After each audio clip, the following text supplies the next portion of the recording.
L'accompagnement de la transformation digitale repose beaucoup sur les infrastructures de télécommunications. C'est le cœur du métier de Sofrecom.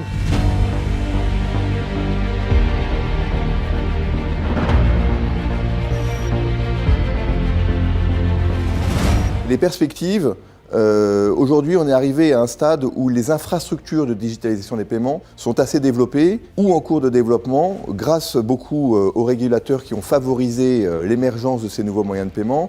On parle aujourd'hui d'interopérabilité dans la plupart des pays. Il est vrai que l'Afrique est devenue l'acteur leader de la digitalisation des paiements dans le monde, à une exception près qui est peut-être la Chine avec, vous connaissez sans doute les fameux Alipay et WeChat qui ont des bases de clients de plusieurs centaines de millions d'utilisateurs de paiement mobile. En Afrique aujourd'hui, les chiffres disent qu'on est à peu près à 500 ou 600 millions sur l'ensemble du continent. Et en faisant ce parallèle avec les entreprises chinoises, ils ont, eux, développé non pas seulement un système de paiement, comme c'est le cas en Afrique aujourd'hui, mais des vrais écosystèmes. Et je pense que c'est la vraie perspective qui va arriver en Afrique. On va arriver dans des vrais écosystèmes qui permettront l'émergence de nouveaux systèmes de distribution, que ce soit pour l'agriculture, que ce soit pour la santé, que ce soit pour l'éducation. À l'exemple de ce que les Chinois ont fait avec Alipay et WeChat, où on est dans des modèles de ce qu'on appelle d'Open API, tous ces prestataires de services vont pouvoir bénéficier de l'infrastructure de paiement qui a été mise en place, beaucoup par les opérateurs mobiles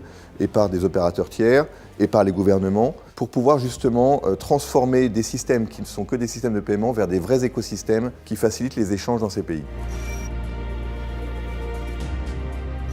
C'est un lieu d'échange important pour nous, pour bien sûr la visibilité de ce que nous faisons, mais aussi pour rencontrer toutes les personnes qui viennent à cet événement important. La transformation digitale en Afrique, c'est quelque chose qui est vraiment au cœur de l'activité de Sofrecom. Nous avons déjà, même si nous sommes historiquement basés en France, avons des grosses plateformes d'équipes, principalement au Maghreb, mais maintenant aussi en Côte d'Ivoire.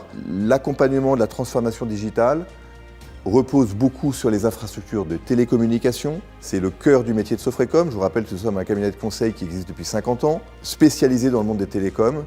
Et donc l'accompagnement par le développement des infrastructures de télécoms, c'est vraiment là que nous avons cette expertise qui, je l'espère, contribue de plus en plus au projet, que ce soit pour les opérateurs télécoms, mais de plus en plus pour les gouvernements, sur lesquels nous avons de plus en plus de projets en cours et sans doute des belles annonces que nous partagerons bientôt.